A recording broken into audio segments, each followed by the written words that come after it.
aqui a gravação. Pronto, começou. Bem, então esse material, pessoal, pode ser encontrado lá no site, sites.google.com/wellensilvio, com W, 2 L's. E a gente já mostrou aqui no nosso primeiro encontro, né, para quem não pôde assistir, ainda vou colocar. Mas vou botar essa de hoje e a da quarta-feira passada, para vocês acompanharem. E hoje a gente começa com a parte histórica, né? Então, no final do século XIX, aqui a gente já tinha a nossa primeira lâmpada, né, incandescente, que inclusive vocês podem encontrar lá no YouTube. Deixa eu anotar aqui essas minhas pendências, não esqueço. Então, vou mandar para você os links hoje e a da semana passada. E vou mandar também para vocês o link da Guerra das Correntes no YouTube. Documentário Guerra das Correntes. Justamente no finalzinho da aula aqui eu mando. Justamente sobre essa parte. Tem gente entrando aqui, deixa eu aceitar. Justamente sobre essa parte inicial da energia, onde tinha Thomas Edison, por um lado, né, defendendo a energia via corrente contínua, e o Nikola Tesla pelo outro, com a corrente alternada. Então, fala, inclusive, da época que Thomas Edison descobriu, ou conseguiu desenvolver uma lâmpada viável financeiramente, e uma lâmpada com uma duração razoável. Outros cientistas já vinham tentando, mas o Thomas Edison foi o primeiro que conseguiu essa criação da lâmpada incandescente, prática, barata e capaz de competir com a iluminação a gás. E algumas cidades lá nos Estados Unidos começaram a ser substituída a sua iluminação pública, né, a gás, por energia elétrica agora. E foi inaugurada em Nova York a primeira central americana de serviço público de geração e distribuição de eletricidade. E nessa época, basicamente, cada bairro, né, cada região tinha uma geração própria, né, a gás, a combustível fóssil. Então, tinha ali a geração de energia elétrica, e essa energia elétrica era convertida em luz nas lâmpadas, né? A gente não tinha uma distância muito grande da fonte geradora para a fonte consumidora. Isso porque, na época, o Thomas Edison tinha criado todo um sistema baseado em corrente contínua, desde a geração até o uso. Então, foi mais ou menos a partir daí que começou a briga da corrente contínua com corrente alternada. E o Brasil já estava bem atento a essas novidades, o Brasil estava em ascensão nessa época aqui, e já foi a parte legislativa, né, lá da Câmara Municipal, lá no Rio de Janeiro, essa cidade de Campos dos Goytacazes, já aprovaram a substituição da iluminação pública a gás por energia elétrica. Então, rapidinho já chegou no Brasil essa tecnologia, e isso foi impulsionado também porque, com a Primeira Guerra Mundial e os países europeus em dificuldade, eles não conseguiam importar os produtos que o Brasil precisava. E a indústria brasileira teve que ser forçada, né, a se desenvolver. Então, foi meio que um impulso para a gente se desenvolver, senão não teríamos os produtos que aqui eram necessários. Então, como não tinha todo esse aparato de máquinas térmicas, nem grandes reservas de petróleo, então a gente teve que, desde o início, nos industrializarmos, mas aí foi desde o início também que começou-se a perceber que o Brasil tinha um potencial hidrelétrico muito grande. E aí, lá no Rio de Janeiro, começou, né, já a primeira central de serviço público de iluminação, com Dom Pedro II lá fazendo sua inauguração, e era um sistema de 39 lâmpadas com 52 quilowatts. Então, hoje a gente já vê essa potência para 39 lâmpadas, é uma potência extremamente grande, alta, né? A gente tem lâmpadas hoje bem mais eficientes, com poder de iluminação similar. Em 1989, começa a primeira usina hidrelétrica do Brasil inaugurada. Então, foi lá em Minas Gerais, em Juiz de Fora, que começou essa primeira usina hidrelétrica, a usina dos Marmelos, 1989. E desde então foi percebendo que o Brasil tinha um potencial muito grande para a hidrelétrica, que até hoje a gente tem essa predominância na nossa geração de eletricidade. E aqui foi a passar dos anos, né, 1930, das 891 usinas, a gente tinha a maioria aqui, 541 hidrelétricas, 330 térmicas, 13 mistas. 9 anos depois, já tinha subido ainda mais o número de usinas, mas sempre com a predominância, tanto quantitativa, mas principalmente em termos de potência. Aqui, 85% da potência instalada era da parte de hidrelétricas. Então, foi crescendo, crescendo, crescendo, crescendo. E, devido a esse crescimento, acabou-se tendo uma concentração dessa geração de energia mais nas regiões do Sudeste, aqui próximos ao Rio de Janeiro, São Paulo, devido a gente ainda não ter instalações de transmissão de grandes distâncias, não ter essa tecnologia ainda. E aí o Nordeste, outras regiões do país, foi ficando um pouquinho para trás em relação ao Sudeste, em termos de industrialização, certo? E em 1948, um grande apelo político, conseguiu-se a implantação da Chesf, e houve a inauguração da Companhia Hidrelétrica do São Francisco, fazendo aproveitamento, né, desse grande rio que a gente tem, atravessa boa parte do Nordeste. E também o passo seguinte foi criar a Eletrobras, também foi criada na época, e a Chesf acabou adentrando a Eletrobras, no caso. E aqui eu tenho algumas imagens da Chesf, né, lá em Paulo Afonso. Geralmente, como eu comentei com vocês, a gente fazia algumas visitas à Chesf. Não sei se alguém aqui da turma chegou a fazer já alguma visita, mas é uma cidade, né, onde o rio passava ao lado, e depois e com a criação das usinas foi necessário fazer uma barreira no rio para que fosse criado um grande lago.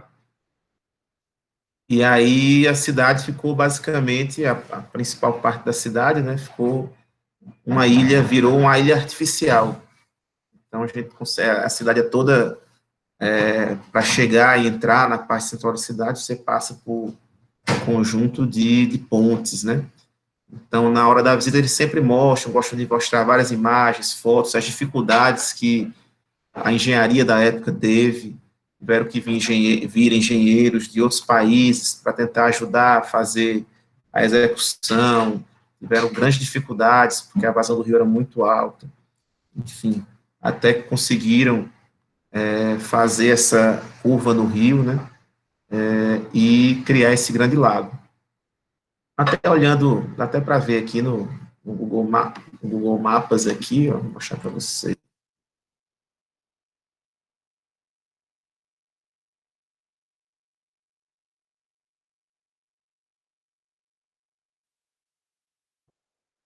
Verem como fica bem claro essa região aqui de Paulo Afonso, que é praticamente uma ilha, né? Ficou fechadinha aqui. Antes o rio vinha descendo, o rio vinha por aqui, né? Ele vai desaguar lá em Alagoas, Piaçaba Sul, que é próximo a Penedo. Então, ele vinha, passava só pelo lado da cidade, mas aí com a criação dessas usinas, dá até para ver aqui, ó, alguma das usinas, essa daqui, por exemplo, deixa eu dar um zoom maior, as pontes, que é o PA4, a gente foi lá em Paulo Afonso 4, e até aquela imagenzinha, como é que eu faço aqui? Aqui, eu acho que é aqui, ó. Pronto, aqui, aí pronto, aqui você vê bem direitinho a usina de Paulo Afonso 4. Então, o rio fez essa curvinha na cidade, criou-se esse grande lago de Paulo Afonso, né, onde é armazenada grande quantidade de água e vai soltando aos pouquinhos aqui pela usina, e aí ela volta para o Rio São Francisco de novo, mas a princípio o rio viria e passaria direto aqui por esse lado da cidade, né, e seguiria seu rumo. E aqui a gente faz a visita a quatro usinas diferentes, né? Paulo Afonso 1, 2, 3 e 4. A maior de todas é Paulo Afonso 4. A 1 e a 2 eu acho que estão praticamente desligadas. Deixa eu ver se eu encontro aqui. Aqui, ó. Acho que aqui é Paulo Afonso 1. É um conjuntinho, bem pertinho da outra. 1, 2, acho que é um aqui. Aqui é do Banco do Brasil. Usina 2. Aqui é a 1, eu não sei se essa numeração está certa, mas 1, 2 e 3 são bem próximas uma à outra. Aqui. Então, aqui Paulo Afonso 1, 2 e 3 são bem próximas. Paulo Afonso 4 um pouco mais distante. Esse mirante aqui, deixa eu ver. Não sei se é aqui. Enio, Cachoeira de Paulo Afonso. Aqui, Angiquinhos. Essa daqui é Angiquinhos, que eu vou mostrar as fotos para vocês. A gente para do outro lado mais ou menos por aqui que a gente fica, tem um observatório, a gente fica olhando a usina de Angiquinho, e Angiquinho foi a usina de Delmiro Gouveia, né, que Delmiro Gouveia criou, tem um memorial hoje, mas a gente, na verdade, fica do outro lado do rio, a gente descia por essa escada aqui, eles permitiam ainda a descida por essa escada helicoidal, só que foi proibido, acho que começou a ficar perigoso, eles não foram mantendo seguro as instalações, foi proibido. Então, vou mostrar algumas fotos aqui para vocês. O memorial aqui, o memorial, tá vendo meus favoritos, é o memorial. Toda vez que o ônibus está chegando, eu vou colocando para a gente chegar no memorial. Então, aqui é o memorial, tem algumas fotos de lá também, aqui no Google Fotos. Bem aqui, ó, deixa eu ir de trás para frente, né? Deixa eu ir aqui, Pronto, aqui, ó. Aqui é o primeiro ponto que a gente para é lá no memorial, onde eles mostram todos os equipamentos antigos, como funcionavam, tudo analógico. Depois aqui ele vai explicando como é uma das usinas, essas peças são todas removíveis, vão tirando, fazem uma apresentação, então, o guia, o Reginaldo, que é um técnico bem antigo lá de Paulo Afonso, aqui é a ilha de Paulo Afonso, ele vai sempre acompanhando a gente. Aqui é um modelo reduzido, muito interessante, aqui são todas as cotas, né, essas curvas de nível aí, um modelo reduzido, eu esqueci agora a proporção, a escala, mas ele tem toda bem próximo às escalas, tudo é proporcional, todas as usinas, as curvas aqui são proporcionais ao que existe de verdade lá em Paulo Afonso, e aí eles usavam muito, antigamente, né, para fazer algum teste de abertura de comporta, ou fechamento, para ver se ia ter algum problema nessa manobra. Hoje já não é mais tão usado, tudo computadorizado, ações, mas antes eles usavam muito, enchiam tudo isso daí d'água e faziam os testes, abrindo essas pequenas comportas aqui, fechando outras. E aí tem uma miniatura aqui da cidade, para ver se ia dar algum problema de enchente. Então, tudo isso daí era possível fazer o teste. Tem até umas pedrinhas aqui bonitinhas. Aqui a parte de angiquinhos, a amarelinha. A gente fica aqui do outro lado, vou mostrar as fotos reais agora, né? Aqui são as fotos da miniatura. Então, achei bem interessante uma das usinas aí sendo apresentadas. Aqui a parte da cidade. Tinha pouca coisa na cidade, hoje a cidade... Na verdade, tudo começou com um acampamento, né? Um grande acampamento para os empregados os técnicos, eletricistas, pessoal que trabalhava com explosivos, enfim, toda a equipe, foram mais de 10 mil funcionários trabalhar aí nessa época, então foi uma grande obra. Aqui a gente passa por dentro, o acesso aqui é por dentro da pedra realmente, né, foi tudo escavação, o ônibus entra aqui para visitar o, aqui a gente teve acesso, entrou por dentro, isso aqui é tudo rocha, e aí tudo foi quebrado, né, para passar o maquinário, para passar o acesso à água, a água entra por aqui, o reservatório, entra, passa pelo rotor do gerador, depois segue para continuar o rio. Então, esse aqui é o caminho que a água percorre, né.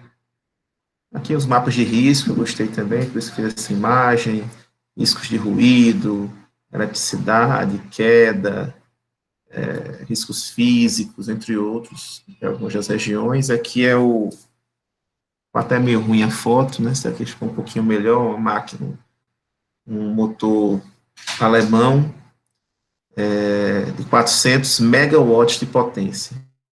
Aqui eu peguei mais a potência. Eu observo que tem até a tensão dele aí, mas acho que não tem a tensão do motor, lá em Paulo Afonso IV. Esse aí é um dos geradores, né? Acima aqui da imagem, né, ficava a parte girante. Acho que tem só até um buraquinho que dava para ver aqui, só que eu não só fiz tirar fotos, aqui toda a parte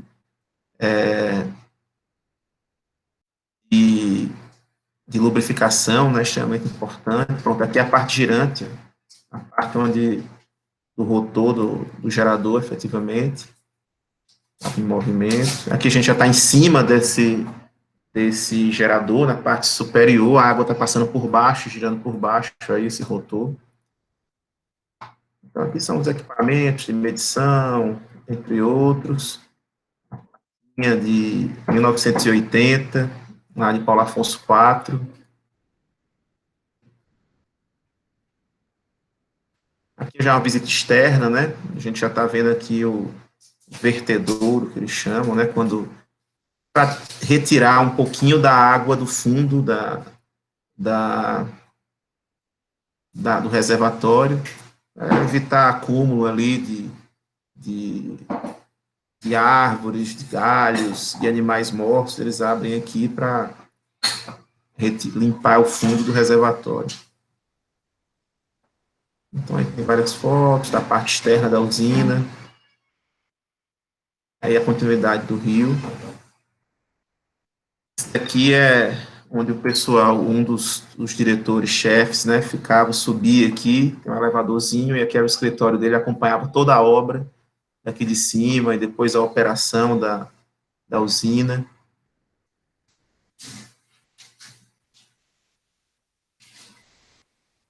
Aqui uma ponte, né, mais com o objetivo de passar toda a fiação de um lado para o outro. Ali você já vê que tem as linhas de transmissão seguindo ali, depois da usina. Aqui foi, acho que Paulo Afonso I, ou foi 2, que já é outro caminho que a gente faz. A gente não chegou a descer aqui mesmo, não. Foi mais detalhado em Paulo Afonso IV.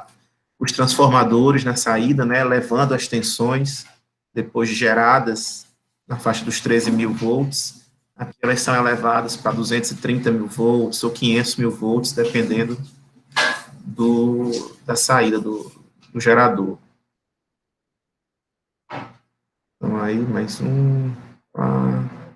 Eu vou mostrar aqui agora, pronto, aqui, ó. Aqui já é aquela amarelinho que eu tinha mostrado, pequenininho, né? A primeira usina foi a usina de Paulo Afonso, a usina de Delmiro Gouveia, né? Que é Angiquinhos. Então, tá bem esse amarelinho aqui. Tem esses, não sei se dá para ver aqui do lado, tá meio. Mas aqui tem uma escadinha helicoidal, assim, ó, que vai descendo para ter acesso. Na época que eu era estudante, era permitido acesso a por essa escadinha, depois foi proibido. Então, aqui era a água, você vê a vazão do rio como está bem menor, né? Ela vinha aqui por cima, recebia a água por um trecho aqui de cima e descia por aqui por baixo, por dentro da rocha, e aqui estavam os motores, geradores, aqui todos dentro dessa casinha de máquinas bem pequenininha, e a água retornava. Tem até olha como está hoje aqui, né, já que foi represado o rio nesse trecho, mas antes era assim, né? Essa daqui era uma imagem do agora, a água antes vinha, passava toda por aqui, acho que eu tenho tirado até uma foto que dava para ver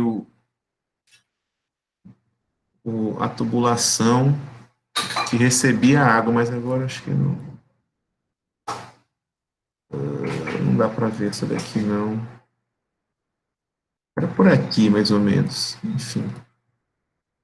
A água vinha todo esse trecho, aqui a mesma casinha, né, a mesmo amarelinho, só que não dá para ver, né, tá branquinho aqui, é preto e branco, mas vocês conseguem ver aqui, então vinha, aqui era tudo de água, e recebia água por essa região, mais ou menos aqui, descia por dentro da rocha e passava pelos geradores na usina de Angiquinhos, então era assim, a água passava por aqui, descia por dentro da rocha e aqui passava pelos geradores internos. Essa casinha aqui, né, hoje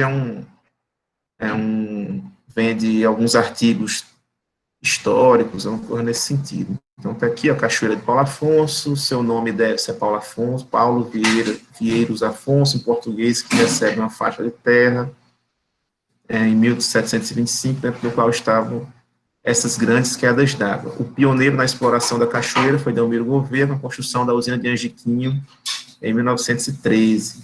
Foi a grande inspiração para o surgimento da Chesf, a qual tornou essas águas a primeira cachoeira programável do mundo. Então, ficou assim, né? O acesso ao rio, aqui de novo, o Angiquinho. E já é outra coisa. Bem, pessoal, então foi isso daí. Algumas fotos, né? Se vocês puderem participar dessa visita numa próxima vez, certamente vão gostar. Geralmente são 2 dias, espero que retornar das atividades presenciais seja possível a gente agendar essa visitinha, é bem interessante. Então, Delmiro Gouveia, ele foi um industrial, né? Ele criou a sua fábrica lá em Delmiro, lá na cidade da Pedra, que era o seu nome antes de receber o nome de Delmiro Gouveia, e ele criou a Fábrica da Pedra, né? Uma fábrica de tecidos. E aí, para alimentar com eletricidade essa Fábrica da Pedra, ele criou a usina de Angiquinho, lá em Paulo Afonso.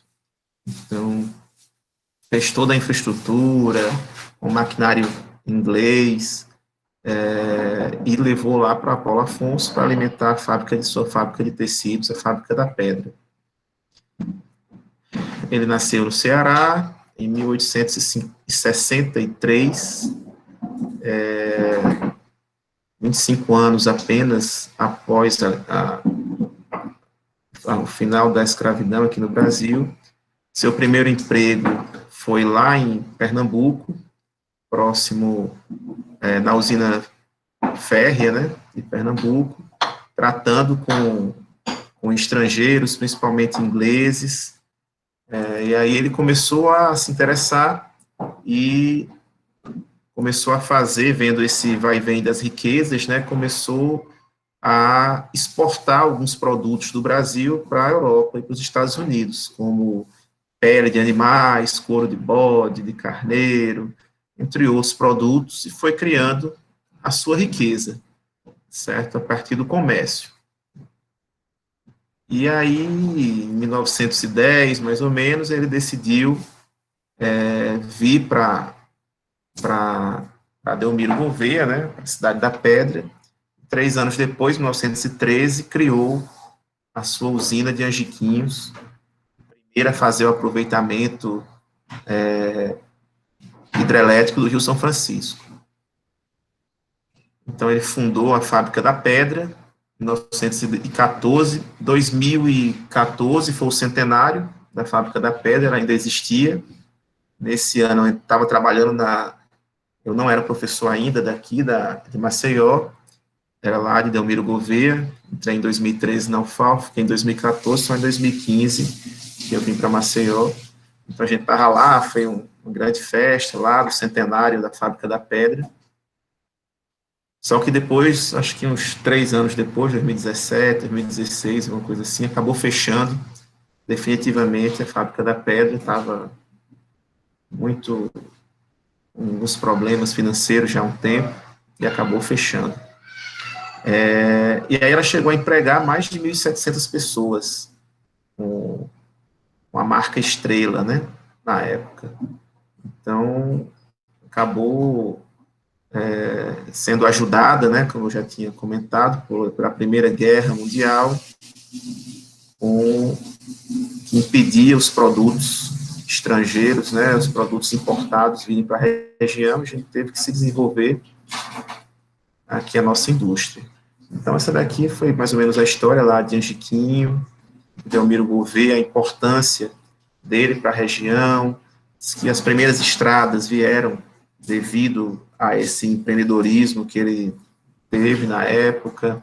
Ele trouxe gelo, que não tinha fábrica de gelo, ele trouxe, enfim, uma série de coisas que hoje para a gente são coisas pequenas, mas na época, início do século XX ali, ele trouxe muita coisa, muito desenvolvimento para a região, muitos empregos, enfim. E depois de alguns anos acabou sendo assassinado lá no Belmiro. Muita gente não sabe exatamente por quê, se foi de alguma rixa econômica, alguma coisa nesse sentido, ou se foi alguma coisa dentro da cidade mesmo, algum problema que ele arrumou, enfim, nunca foi solucionado esse assassinato do Belmiro Gouveia. Bem, e aí, já fazendo aproveitamento, né, aqui desse nosso assunto, que a gente está falando sobre as hidrelétricas do Paulo Afonso, da Chesf, a gente tem também lá no mapa, né, essas hidrelétricas oficialmente ficam na Bahia, né, lá em Paulo Afonso. Mas seguindo aqui o Rio São Francisco, a gente vai ver uma que fica dentro do território alagoano. Deixa eu seguir aqui um pouquinho, que é Xingó, eu acho que está pertinho. Aqui, opa, Sergipe, Alagoas, restaurante do Castanho. Esse restaurante aqui é muito bom, Castanho, fica bem na beirinha do rio. Cadê Xingó? Não, aqui é o Carrancas, Grota Angico, Ilha do Ferro. Maria, tem que dar um zoom out aqui para andar um pouquinho mais rápido.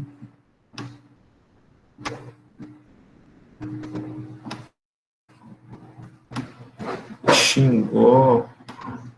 Ixi, acho que eu passei direto. Deixa eu botar aqui usina Xingó. Usina Xingó. Elétrica de Xingó. Essa daqui fica em... tá perto daquele... pra valer que eu não dei o zoom na hora. Perto desse restaurante Carrancas. A usina de Xingó fica do estado de Alagoas, né? Na divisa aqui, Alagoas, Sergipe.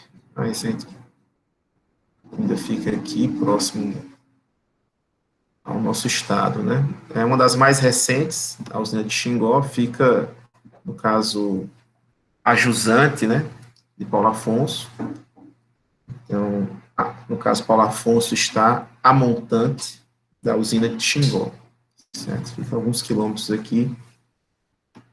Quem gosta muito de fazer essas visitas também é a professora Adriana, da parte de segurança do trabalho, que na Civil, ela também leva os alunos lá para a usina. Às vezes a gente tenta se programar para irmos juntos. Né? Você pode visitar lá Xingó também. É uma das mais recentes, né? Dando um zoom aqui, porque não dá para ver tão bem, acho que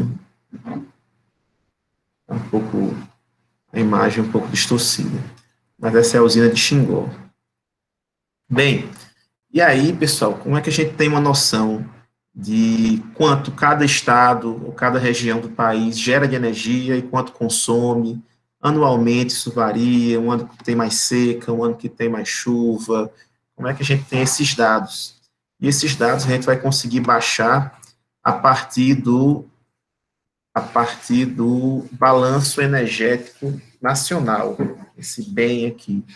Então, a gente tem como pegar essas informações a partir do Balanço Energético Nacional, que é divulgado pela Empresa de Pesquisa Energética, o EPE, certo? Então, geralmente, no meio do ano, mais ou menos, ali, de maio a junho, eles divulgam os resultados do ano anterior, e a gente consegue pegar essas informações. Deixa eu entrar aqui,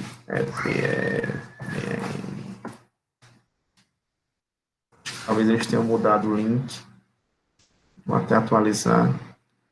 Então, aqui a gente consegue baixar as informações, no caso aqui, do ano de 2000, o mais recente até do ano de 2020, não, do ano de 2020 é do ano de 2019, né? Então, o balanço energético divulgado em 2020 foi relativo ao ano base 2019. A gente não tem ainda o divulgado em 2021 relativo ao de 2020, né? Vai demorar um pouquinho ainda, mais alguns meses. Mas entrando aqui, a gente tem como baixar as principais informações. Aqui é uma planilha, para você, relatório síntese.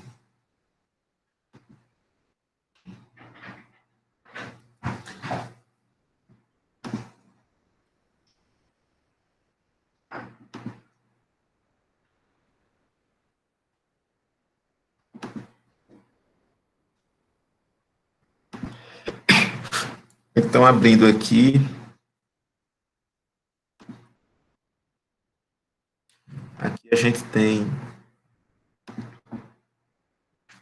alguns informes, né, principais. Esse aqui é o mais recente, foi em maio de 2020, provavelmente em maio agora, ou junho de 2021, vão divulgar o do ano passado, 2020.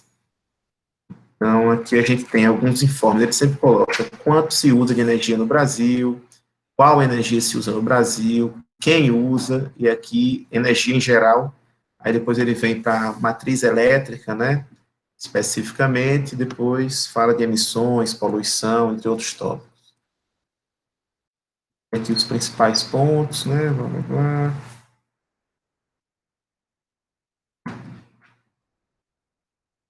Então, em 2019 teve um acréscimo de 1,1%, e aí a gente vai ver aqui algumas coisas interessantes. Geralmente, pessoal, sempre que tem um aumento no produto interno bruto, no PIB, na economia de um país, esse aumento na economia é seguido por um aumento no consumo de energia.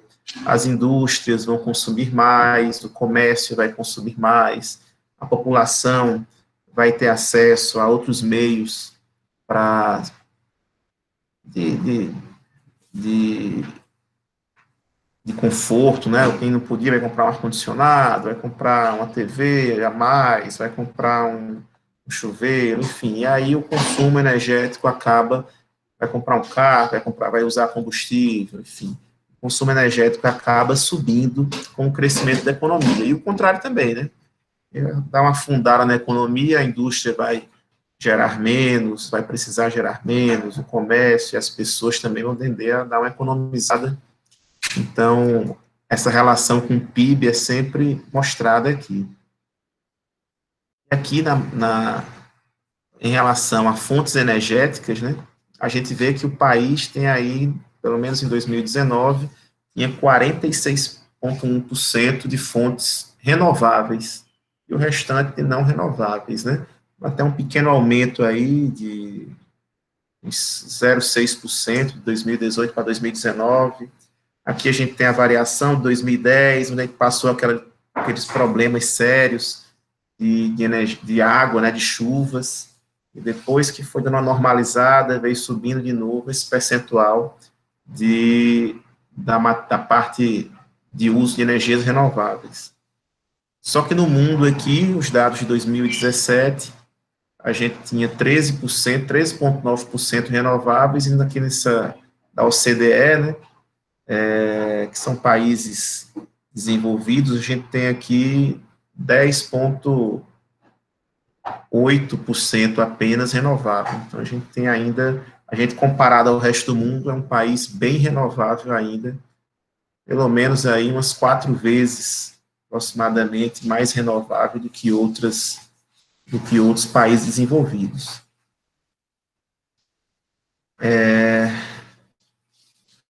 Perdas, não vamos abordar em perdas, geração, transmissão de energia, vão ter perdas em alguns momentos, perdas mais perdas. Pronto, aqui é interessante. Dos nossos 46% renováveis, quem são? Biomassa da cana, para o etanol, hidráulica, que aqui vai ser a hidrelétrica, lenha, carvão, vegetal e outras renováveis, como eólica, solar, fotovoltaica, entre outras. Não renováveis, a gente tem aqui exemplos de petróleo, né? Ou seja, se eu pegar o 100% total, o petróleo é responsável por mais de um terço da nossa energia, né? Então, o petróleo é extremamente importante, a gente é extremamente dependente ainda do petróleo, há muitos anos para conseguir reduzir essa dependência e tornar o país ainda mais renovável. Gás natural, 12%, carvão mineral, 5%, urânio, né? A gente tem duas usinas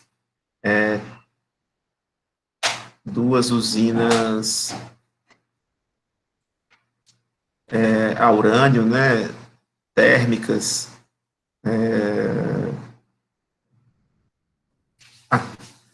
lá no Rio de Janeiro. Então, a gente tem Angra 1 e Angra 2. Na verdade, parece que tem Angra 3 também, mas nunca terminaram de fazer. Então, são as nossas usinas nucleares.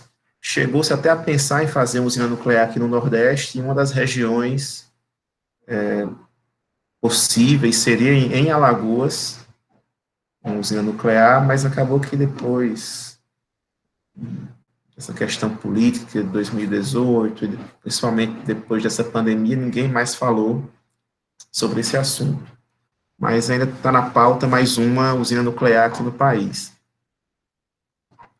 E outras não renováveis, 0,6%, né? Então, a gente tem esses valores aí. Aqui é a variação de um ano para outro, das principais renováveis. A gente tem aqui que houve um aumento do biodiesel, um aumento na eólica, e aqui um aumento bem interessante na solar, quase o dobro, né? Um aumento de 92%, quase dobrou.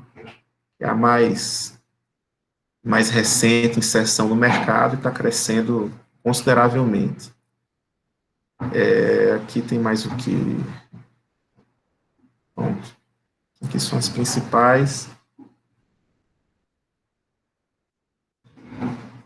Não renováveis, tivemos... não, aqui é renovável ainda, né? Biomassa da cana, a variação de um ano para o outro, teve uma pequena redução nas hidrelétricas. Vamos agora para a energia elétrica. Aqui é mostrando final, né, o uso final, quanto em diesel, quanto em energia elétrica, quanto no bagaço da cana, quanto no etanol, que é a proporção final. Biodiesel aumentando no Brasil. Sim, vamos aqui para quem usa. E aí, na opinião de vocês, quem usa mais energia? Será as casas, né? Será a gente, consumidores residenciais? Ou serão, por exemplo, o comércio, ou o setor de transporte, ou a indústria, ou qual outro setor? Enfim, qual setor, na opinião de vocês, gasta mais, né? Vamos ver aqui. Em 2019, geralmente ficam pau a pau aqui indústria e transportes, os maiores consumidores de energia.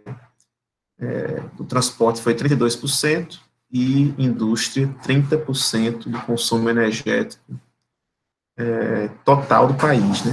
O próprio setor energético consome energia também, 11%, residências só 10%, serviços 5%, e o setor agropecuário com 4,9% de consumo. Aí, 2019, teve uma queda de 2,7% aqui as nossas indústrias, né? Ainda estava, de certa forma, o setor industrial numa certa recessão. Aqui as fontes de consumo, né, da indústria, vamos passar aqui, transporte, residencial, principalmente eletricidade. Pronto, agora vamos para a matriz elétrica, né? O uso de energia elétrica. Então, o uso de energia elétrica teve um aumento aqui de disponibilidade de energia, novas fontes sendo criadas, 2,3%, o consumo final teve um aumento também. E aqui a gente tem uma dependência de, em 2019, que é o mais recente, né, 64,9% de energia hidráulica. Então, todo o setor elétrico, 69,9%, então a gente ainda é muito dependente da energia hidráulica. Mas eu vou pegar aqui uns dados mais antigos para vocês verem. Quando a gente ainda não tinha nem... Ah, não, acho que o próprio do slide. O próprio do slide aqui, eu acho que é 2012. Vamos ver aqui, por exemplo, na parte elétrica. Aqui, ó, em 2011, a gente dependia 81%. Em 2012, 76%. Então, não tinha quase eólica aqui em 2011, isso era 0,5% de eólica. Nem aparecia solar, nenhum dos dois aqui, nem solar tem. Aqui, ó, saiu a eólica de 0,5 para 0,9, de 2011 para 2012, mas na faixa de 80% de dependência, né? E quando chegamos a 2019, a gente não dependia mais dos 80%, dependia de 64%, 65% mais ou menos, eólica, que saiu de 0,5 em 8 anos, né, 9 anos, para 8,6, e solar alcançamos agora 1%, já aparece no gráfico, né?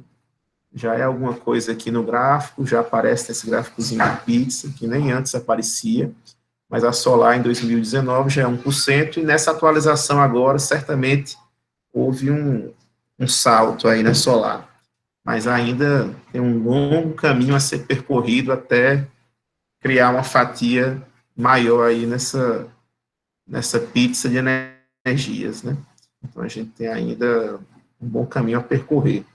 Mas a eólica hoje já tem uma participação bem considerável, né? Quase 10%. Vamos ver aí se nessa atualização já ultrapassou esse 10%, provavelmente. Já tem ultrapassado esses 10%. E aqui na renovável, né, na matriz elétrica, a gente é extremamente renovável. Quase mais, não, diminuiu um pouquinho, né, deu 83% exatamente em 2019, e o resto do mundo com 22% apenas de fontes renováveis para a geração de energia elétrica.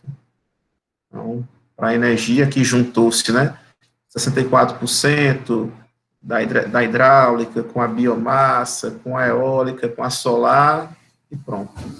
Aí fica por fora gás natural, derivados de petróleo, nuclear e carvão. Só um conceito, né, provavelmente alguns já saibam, mas quando a gente fala em energia renovável, o que é renovável? Né?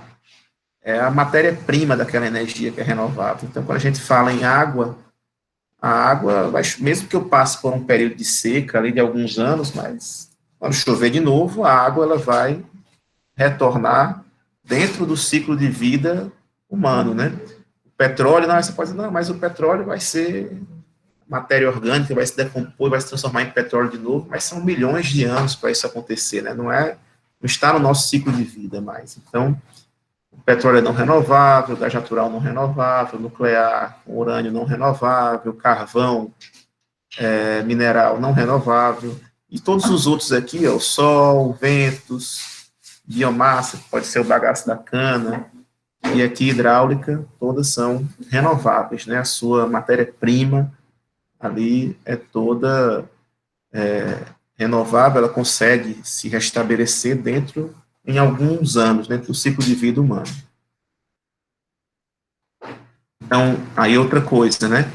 A gente lembra que eu mostrei para vocês, em 2010 a gente tinha 80% de dependência de hidrelétricas. E aí, antes, até ultrapassou esses percentuais em anos anteriores. E qual é o problema da gente depender tanto de uma única fonte? No momento que essa fonte falhar, a gente fica no escuro. Daí a importância desses investimentos em novas eólicas, dos investimentos em gás natural. Então, esses investimentos foram importantes para que no momento de falha do regime de chuvas, a gente consiga aqui manter a, a demanda de energia das indústrias e das casas dentro do razoável, né? Essa é a ideia. Isso aqui, acho que a evolução da energia eólica, olha aqui, um crescimento bem exponencial. Eólica, veio crescendo, até que tinha um crescimento maior, foi só 15% de 2018 para 2019, mas, por exemplo, 2013 para 2014, ela quase que dobra aqui, né? Então, 2014 para 15 também foi quase o dobro, e foi crescendo a passos largos, depois deu uma pequena desacelerada, mas está continuando crescendo a energia eólica. Geração térmica também, capacidade instalada da solar, teve um aumento considerável.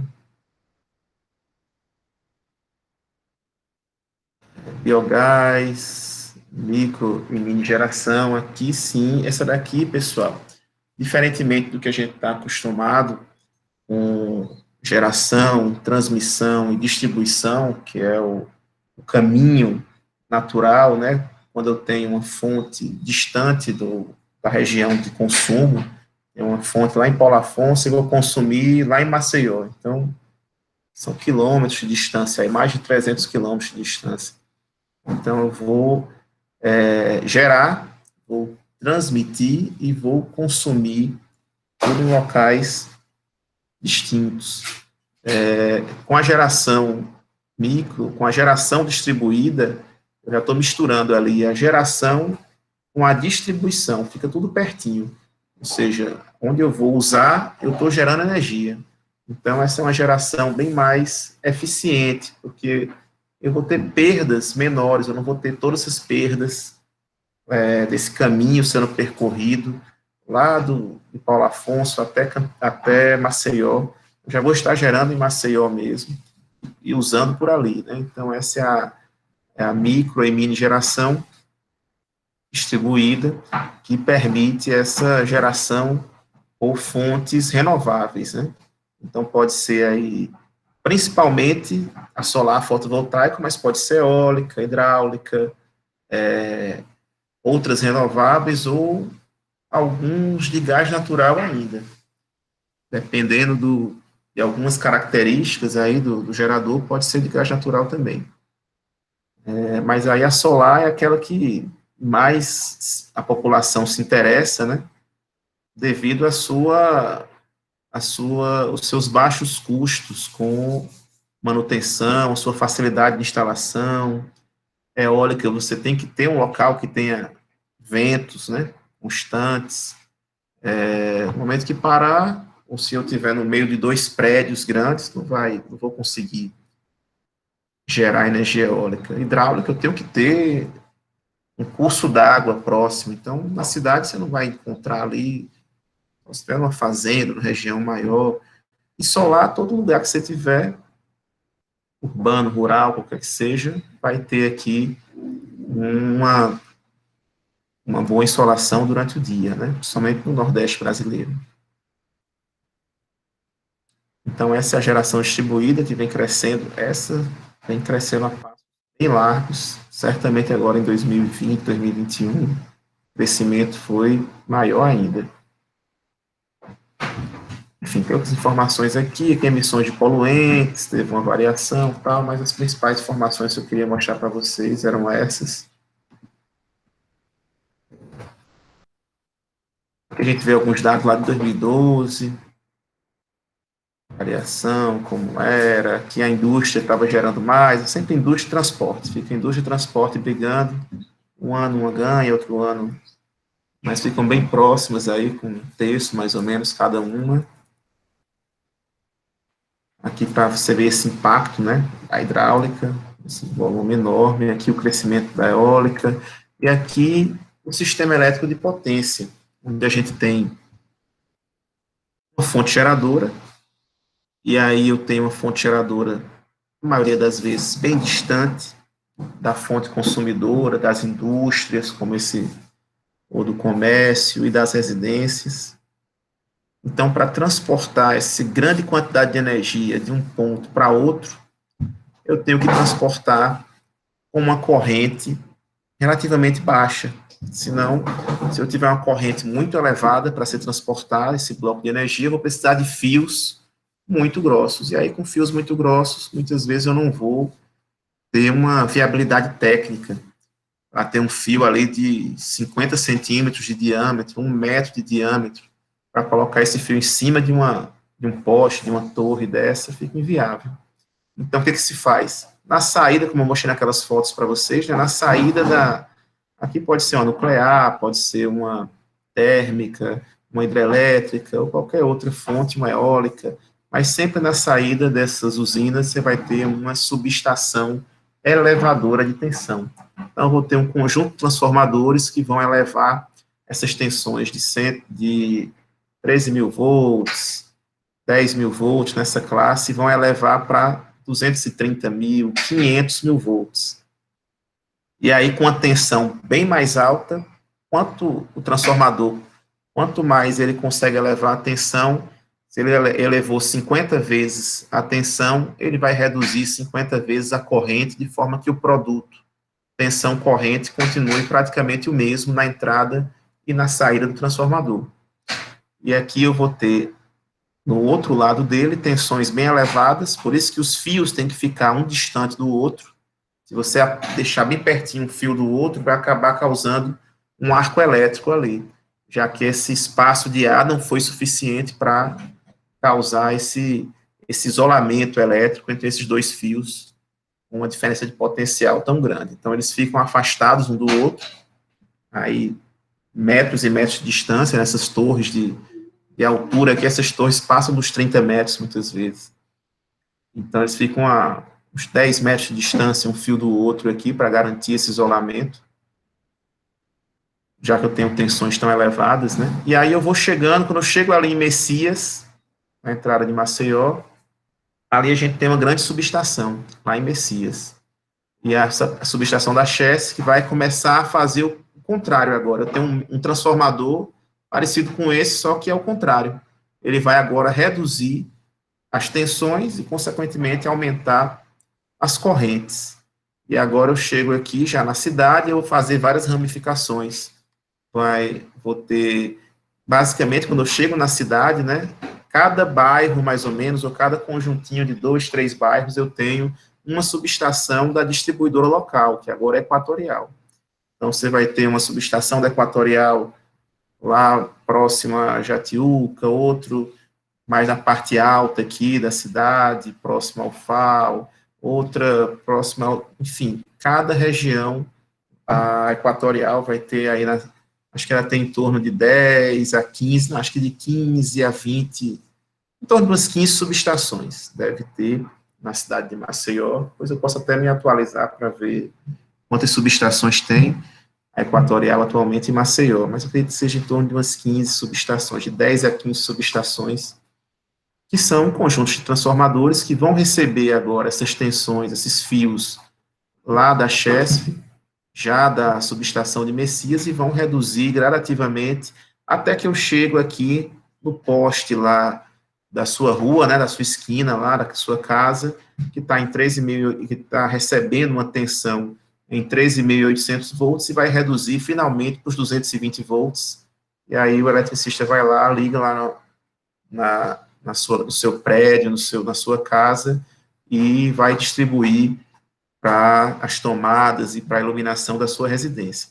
Dependendo do tamanho da edificação, por exemplo, um shopping, um centro comercial, uma pequena indústria, ele não recebe tensão em 220, já manda em 13.800 volts, ou já manda até numa tensão maior, 69 mil volts. Então, dependendo do tamanho do local, e da sua necessidade de energia, ele já pode comprar numa Alfal mesmo.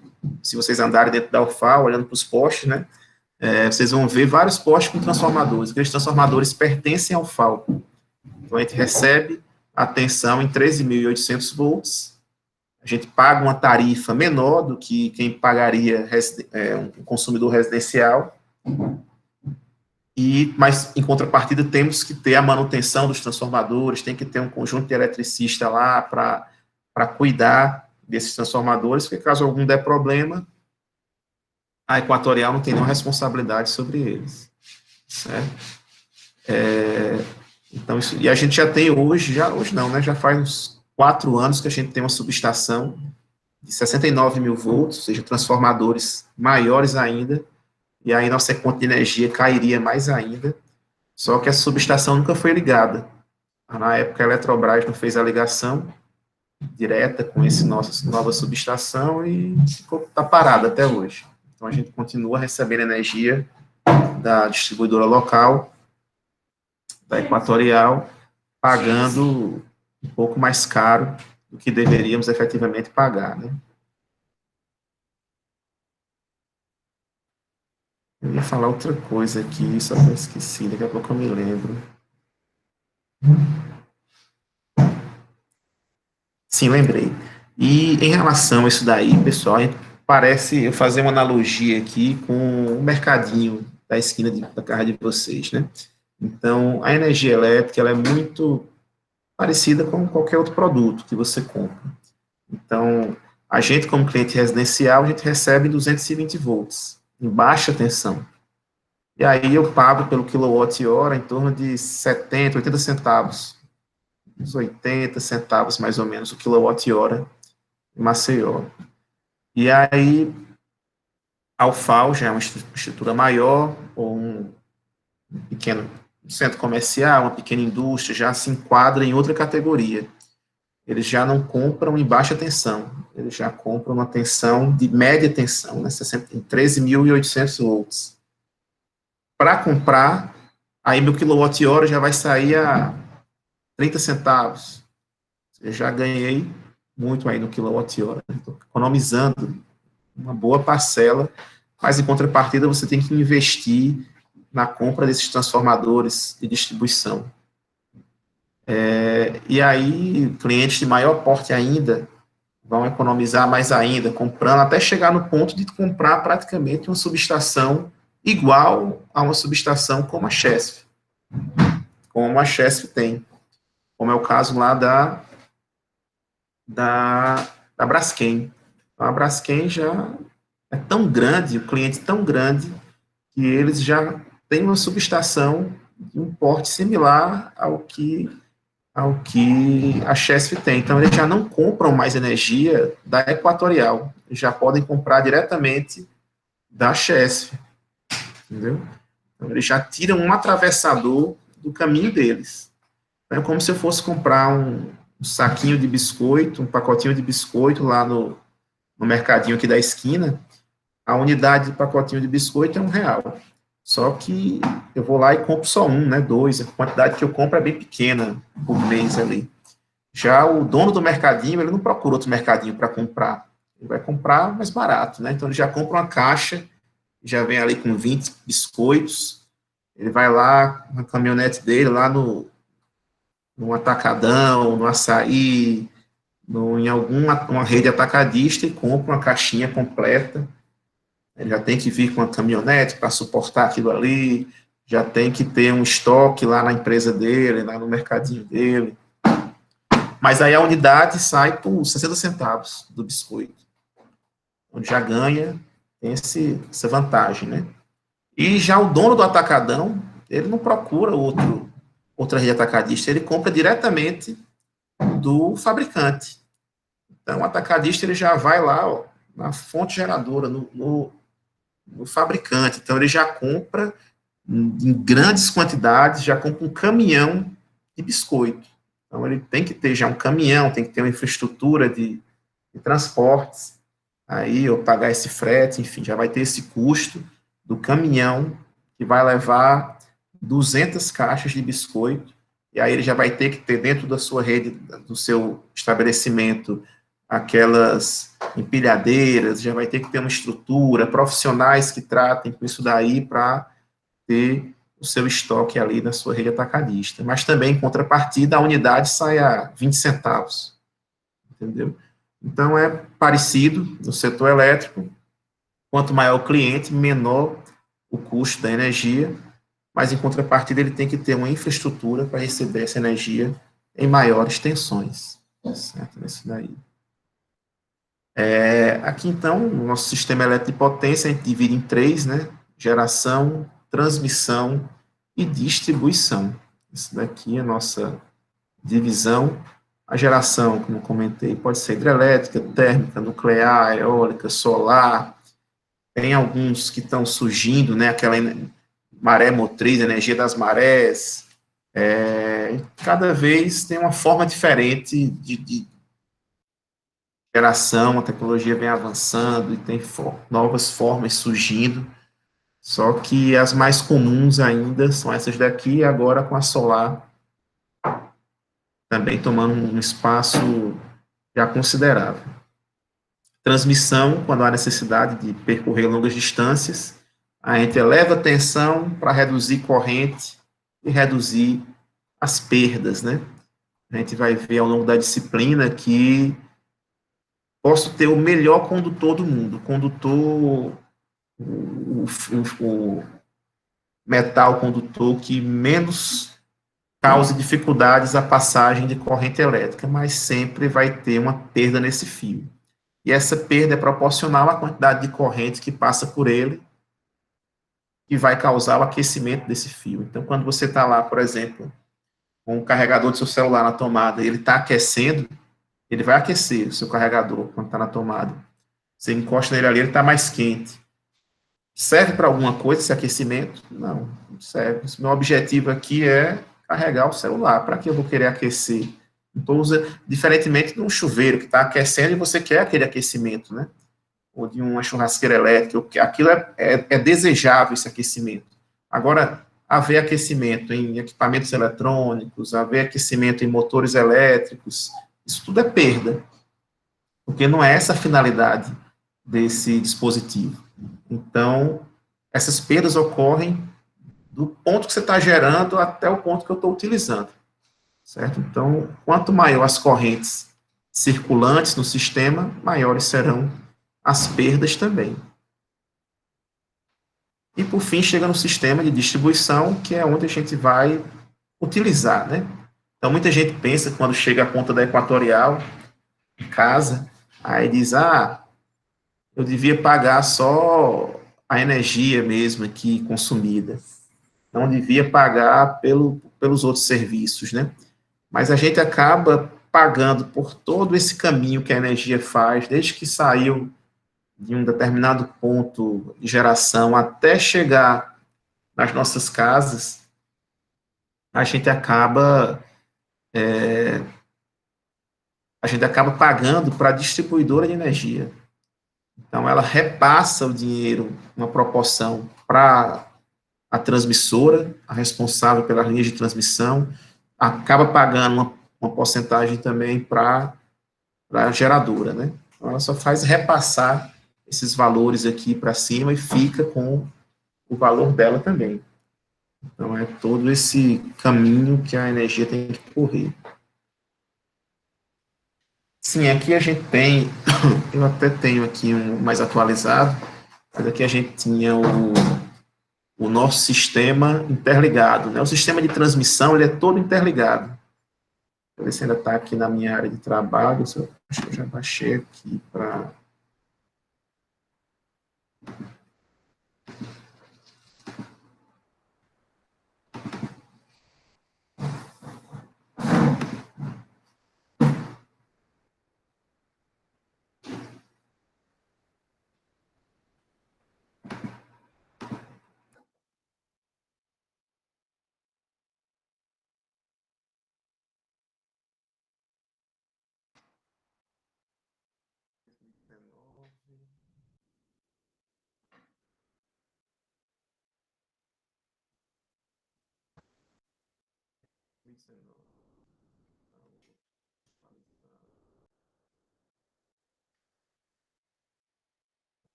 Estava aqui na turma do semestre passado, deixa eu pegar aqui, pessoal.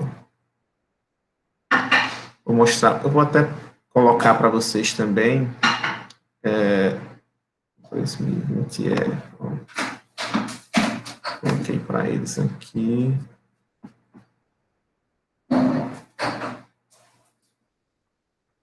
Aqui o link da Guerra das Correntes, eu vou deixar salvo para mandar para vocês. E aqui o mapa do sim.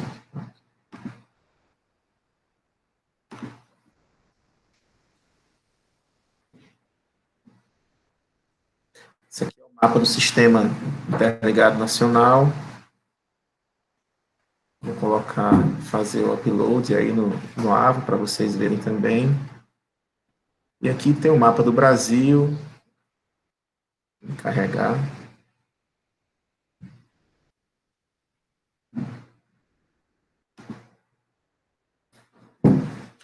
Vamos aqui concentrar em Alagoas. Bom, para ver aqui Paulo Afonso, saindo lá de Paulo Afonso, né? Pronto, está aqui UHE é a usina hidrelétrica, certo? Paulo Afonso 3, Paulo Afonso 4, tem Luiz Gonzaga, Paulo Salles, Xingó. E aqui, ó, a gente recebe, sim, essas linhas vermelhas e verdes e essas pontilhadas, ó, a gente pode ver, tem aqui uma legenda. Deixa eu comprar a legenda, está aqui a legenda. As linhas verdes, as linhas contínuas verdes são linhas de 230 mil volts. Todas as pontilhadas são que estão em planejamento ainda. A linha vermelha, no caso, aqui no Nordeste só tem verdes e vermelhas. Então, as verdes são de 230, as vermelhas de 500 mil volts. Mas a gente tem até linhas de 800 mil volts, 750 mil volts no Brasil. Certo? Onde tiver esse solzinho aqui é de uma usina fotovoltaica, onde tiver esse ventiladorzinho aqui, essa hélicezinha é de usina eólica, e aqui são os símbolos de usinas térmicas, né? Dependendo da letrinha, se for um G, é gás natural, um T, térmico de outros combustíveis, se for um B, é de bagaço de cana, C, carvão, N, nuclear, etc. E hidrelétrica é um triângulo. Hidrelétrica é um triângulo, certo? Então, vamos lá de novo, para cá, para o nosso estado. Salvador, Alagoas. Bom. Então, aqui na Bahia, você vê, tem alguns triângulos, né, que são as usinas aqui, ó, os triângulozinhos pretos, já que são existentes. São as usinas de Paulo Afonso. Aqui, Xingó, tem um triângulozinho preto também, já existente. Aqui tem uns cataventozinhos brancos que estão planejados, né, ainda não estão em operação. Estado de Alagoas, com muitas usinas a bagaço de cana, com B, algumas com G, né, de gás natural. Então, a gente tem aqui algumas usinas térmicas, né, no estado. E se vocês virem aqui, ó, lá de Paulo Afonso, lá de Xingó, sai uma linha contínua, não era essa tracejadazinha aqui, que é planejada, é contínua vermelha. Então, a gente sai lá de Paulo Afonso e chega aqui em Messias, ó, SE Messias, a gente chega com 500 mil volts. Então, chega com 500 mil volts aqui na subestação de Messias e depois vai sendo reduzido. Chega outra aqui de onde é essa? Aqui da Paraíba, de Campina Grande 3, interliga com Garanhuns, que por sua vez se interliga aqui com Messias e Maceió 2, Maceió, Rio Largo 2, enfim, tem um conjunto tudo interligado aqui. Se vocês olharem aqui, interessante aqui no estado de Alagoas, não tem nenhum cataventozinho dentro de Alagoas. O que tem mais próximo a esse daqui, ó, que é próximo a Garanhuns, essa subestação Caeté 2, que tem aqui um grande parque eólico, lá perto de Garanhuns. Mas dentro de Alagoas não tem nenhuma, como se o vento fez a curva assim, não passou. E chega em Sergipe, já tem um aqui, ó. Mas em Alagoas, subindo, em Pernambuco tem várias, ó. Em Pernambuco tem várias, na Paraíba tem alguns, lá em em Maturé, lá em... Eu fiz uma visita a essa eólica, esqueci o nome da cidade agora, mas é na divisa com o Rio Grande do Norte. E Rio Grande do Norte e Ceará ó, é infestado. Todo lugar que vocês forem visitar, Rio Grande do Norte e Ceará, no litoral, é lotado de usina eólica. Aqui no Rio Grande do Norte, logo aqui no Ceará, lotado de usina eólica, muita mesmo usina eólica, no Rio Grande do Norte, no Ceará. Em Alagoas ainda não vale a pena ter, e agora a gente está tendo, né, vamos dizer, interiorização das usinas eólicas, que antes se concentravam muito no litoral, mas agora a gente já tem no interior aí dos estados, né, já adentrando no sertão, já com algumas fontes eólicas também. E solares, será que é uma solar? Tem até um livro sobre a subestação Tauá 2, se não me engano, até gratuito. Eles estavam distribuindo no evento aí da UFAL, mostrando os detalhes sobre essa subestação, sobre essa usina solar. Enfim, vou botar esse mapinha para vocês também, para vocês terem essa ideia geral aqui. E como vocês podem ver, é tudo interligado hoje, né? A gente está todo interligado. Boa parte do norte também, cada vez mais o norte ficando mais interligado com o resto do país. O norte era um sistema bem isolado, né? Vocês dá para ver aqui mesmo que não dá para... A gente não vê tantos tracinhos no norte do país, né? Mas a gente aos poucos está adentrando no norte também. E aí, no momento que tem alguma falta em algum estado, o outro pode ajudar esse estado. E aqui no norte, ó, a gente teve lá no Pará, cadê? Macapá, não, aqui ainda não. Lá no Pará, aqui no Xingu. Aqui. Essa do Xingu que sai azulzinha. Essa linha aqui azul, que sai do Xingu, lá na usina hidrelétrica de Belo Monte, né? No rio Xingu. Então, aqui foi a última grande usina hidrelétrica do Brasil construída, e ela sai aqui com essa linhazinha azul de 800 mil volts, ela sai direto do norte para o sudeste do país. Ela vem direto aqui, ó, passa pelo Pará, azulzinha, vem, até essa daqui que veio, que estado é esse, meu Deus? Estreito, deixa eu dar um zoom out aqui. Rio de Janeiro, é São Paulo já, eu acho. Não, São Paulo é mais embaixo, aqui, São Paulo. Pronto, então a azulzinha segue, até chegar em São Paulo e outra aqui no Rio de Janeiro. Ela já vem, se for seguindo aqui esse rastrozinho azul, ela para por aqui em Estreito, depois segue, enfim, já vem para o sudeste do país, lá do norte para o sudeste, uma linha expressa. Qual a desvantagem de ter usinas a corrente contínua, 800 mil volts, não dá para parar em toda a cidade abaixo dela, né, que passa abaixo dela, e reduzir essa tensão, porque não dá para usar transformador. Então, é uma tecnologia muito mais cara, chamada eletrônica de potência. Então, às vezes, pode ter que seja a linha passando próxima a uma cidade que tenha uma qualidade de energia horrível, e não dá para fazer uma subestaçãozinha de pequeno porte ali, porque seria inviável financeiramente. Então, a gente chama de linha expressa, que ela sai de um ponto e chega no outro, sem parar no meio do caminho. Então, é isso daí que foi feito com essa usina lá no norte do país, lá no rio Xingu, e chegando até o sudeste, de forma direta, né? Essas linhazinhas azuis aqui, lá no Rio de Janeiro e outros em São Paulo. Rio de Janeiro, talvez tem São Paulo aqui também, só tem o Rio mesmo.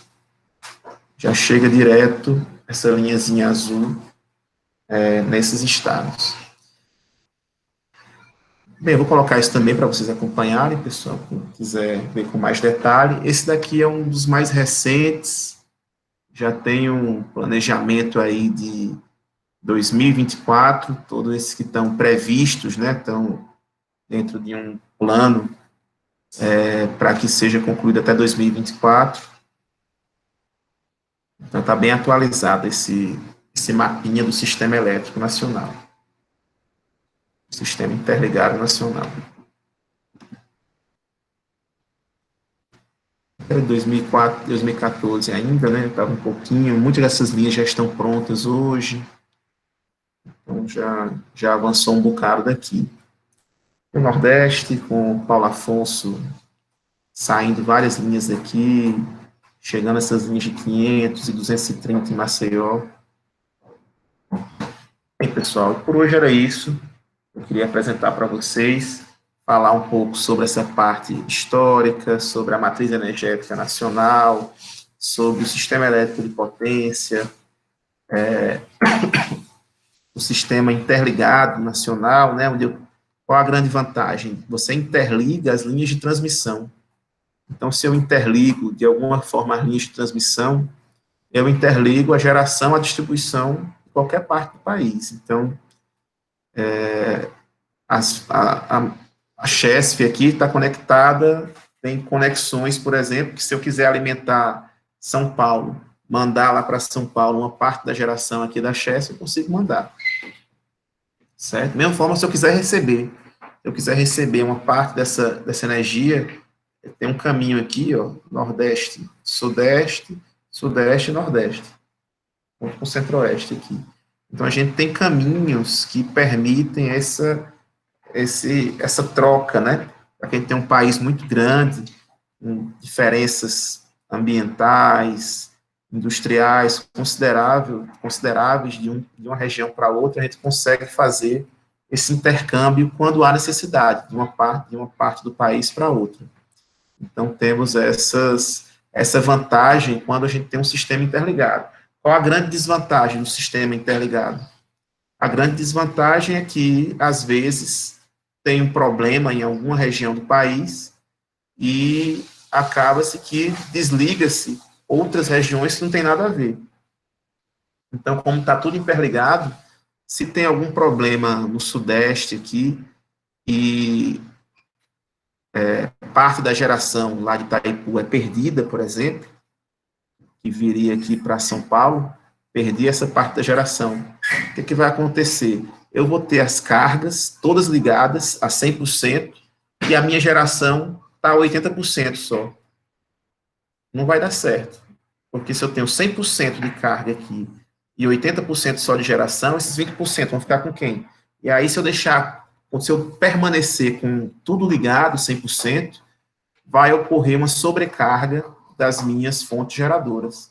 E vai poder danificar os geradores lá da usina hidrelétrica, os geradores eólicos, os geradores. Eu vou poder danificá-los permanentemente. Então, o operador nacional do sistema, ele faz o quê? No momento que tem uma diferença muito grande entre o que está sendo consumido e o que está sendo gerado, devido a alguma intercorrência no sistema, propositalmente, ele vai e desliga cargas menos prioritárias. E aí a gente sofreu, acho que no início, foi em 2019, a gente sofreu um apagão no Nordeste, devido a um problema que ocorreu lá no Sudeste. Deixa eu ver aqui, apagão 2019, apagão 18. Deixa eu ver aqui se tem alguma notícia. Apagão Zona Oeste, apagão Argentina. Acho que foi 2018. Apagão deixa Norte e Nordeste sem luz. Aqui a notícia. Apagão deixa Norte e Nordeste sem luz, foi causado por falha humana. Foi lá em Belo Monte, exatamente. Foi lá no norte do país e ocorreu o problema, mas desligaram, e essa energia do norte do país, como eu mostrei, vai lá para baixo, né? Vai lá para o Operador Nacional do Sistema, o ONS, mandou desligar, 21 de março. Deixou 70 milhões de pessoas sem luz. Então, devido a um problema na subestação lá do Xingu, no Pará, aquela linha que eu mostrei para vocês, de 800 mil volts, 14 estados do Norte e Nordeste ficam sem luz. Assim, mas não está nem vindo, nem um fio daquele está chegando aqui no Nordeste, está passando direto lá para o sul do país, Aí diz, mas na hora que tem esse tipo de problema, a proteção enxergou que houve uma sobrecarga, e aí fez o quê? Mandou desligar propositalmente as cargas de forma automática, para dar uma equilibrada. Mas, a princípio, aqui a região Nordeste não tinha uma ligação direta. Mas, para manter o equilíbrio da quantidade de geração disponível com o consumo, a parte do consumo tem que ser desligado. E aí ele vai ligando-se depois, vai aumentando a geração gradativamente, vai ligando gradativamente o consumo. Então, foi um dos problemas que a gente tem, né, quando tem tudo interligado, é esse. Às vezes, um problema que não tem nada a ver com o Nordeste acaba ocasionando um apagão no Nordeste, ou um problema que não tem nada a ver com o Sudeste ou o Sul. Enfim, o sistema vai identificar as regiões menos prioritárias, aquelas regiões que têm uma menor concentração de pessoas, por exemplo, ou que tenha uma menor carga, e vai desligando essas regiões em detrimento de regiões mais populosas, mais industrializadas. Então, essa escolha é feita, e aí regiões que às vezes não tem nada a ver com o problema são desenergizadas. Então, essa é a desvantagem de ter um sistema interligado. Né? Bem, pessoal, então chegamos ao fim aqui da nossa primeira aula. Eu vou passar para vocês o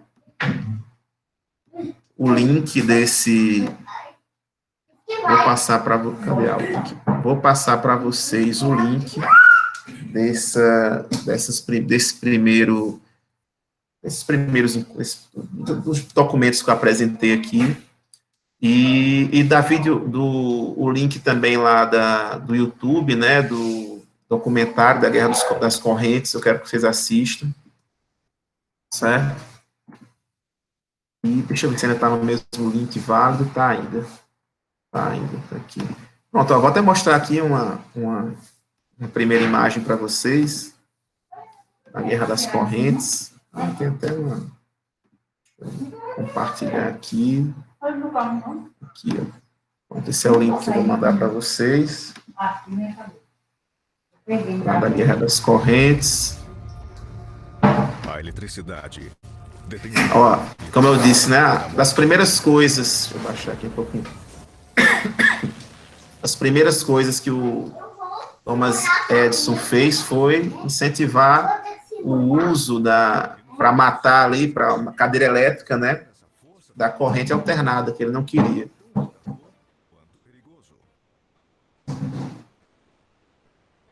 Aí, então, Nikola Tesla e tal. É rapidinho, tem 40 minutos. Eu acho bem interessante vocês assistirem. E aí, como primeira atividadezinha, eu vou colocar para vocês fazerem uma resenha, um pequeno resumo desse documentário, citando as principais pessoas aqui envolvidas, né, os principais cientistas, as principais empresas envolvidas aqui nessa fase da Guerra das Correntes, certo? Queria que vocês deem uma olhada e me entreguem até o final da semana essa pequena resenha sobre essa primeira parte aqui histórica, né, da Guerra das Correntes, certo? Aí eu vou colocar lá no Moodle a datazinha para vocês mandarem. Já coloco agora o link do documentário. E aí, material que não falta. Isso daqui é um resumo bem resumido mesmo, né, de 40 minutos, 44 minutos, mas uma pesquisa rápida, vocês certamente vão encontrar mais informações sobre essa fase, né, essa briga, né? Já tem outro vídeo aqui, a Batalha dos Gênios, Edison e Tesla, enfim. A gente tem... Esse aqui é um dos documentários só que foram criados uma quantidade bem maior aí de documentários, mas esse aqui eu gostei muito desse daqui, tem filmes também sobre essa mesma temática, mas eu acho bem interessante. Certo, pessoal? Bem, então, por hoje era isso. A presença de hoje, né, já como parte do exercício, fica para essa atividadezinha que vocês vão mandar, certo? Até sexta o prazo. E na quarta a gente se encontra de novo, já falando efetivamente aqui dessa parte dos circuitos elétricos. A gente já vai abrir o livro, já vamos ver os primeiros pontos sobre o livro, para começarmos a entender. Aqui quem colocou aqui os comentários, a gravação vai ficar em qual local? Vou colocar no YouTube, eu tenho um canalzinho no YouTube, mas eu disponibilizo o link lá no Moodle também, certo? Vou colocar lá no Moodle e aí vocês acompanham. Tanto da aula, da primeira aula, da apresentação, né, que eu estou devendo ainda, quanto da aula de hoje, quando eu paralisar aqui. O link, vou colocar o link do site também no Moodle. Então, vou deixar anotar aqui, para não esquecer, colocar o link do site no Moodle também, né? Link do site para vocês baixarem o material. Então, e vou colocar também aqui o Sistema Interligado Nacional. Eu vou fazer isso logo agora. Sistema Interligado Nacional, esse mapinha, o link do site, as aulas de ontem e de hoje, e o link do YouTube da Guerra das Correntes, certo? Então, são esses materiais que eu vou colocar agora no site para vocês acompanharem. Bem, pessoal, então por hoje era isso, e o exercício para sexta-feira só, né, para dar tempo de todo mundo assistir o vídeo e fazer algumas anotações. Coisinha pouca, pessoal, 2 páginas, já está, pesquise outras informações, depois coloca uma referenciazinha lá, é só para estimularem vocês a assistirem, que eu acho que é bem interessante prestar atenção, fazerem uma pequena pesquisa sobre essa parte histórica da energia, que se não fosse isso, a gente não teria todas essas facilidades que a gente tem hoje, né? E é isso. Alguma dúvida? No caso, vai mandar lá no AVA mesmo? Lá pelo AVA, né? Não sei se alguém já... Provavelmente no semestre passado vocês já utilizaram o AVA para fazer exercícios também, mas se não, é só... Eu vou colocar lá pelo AVA o exercício, né? E aí vocês fazem o upload lá pelo AVA mesmo, desse arquivo em PDF, criam um PDFzinho e colocam lá no AVA mesmo esses exercícios, certo? Da resenha crítica, desse resumo sobre a Guerra das Correntes. Ok? Bem, então hoje era isso. Alguma dúvida? Tranquilo? Então vou paralisar aqui a gravação.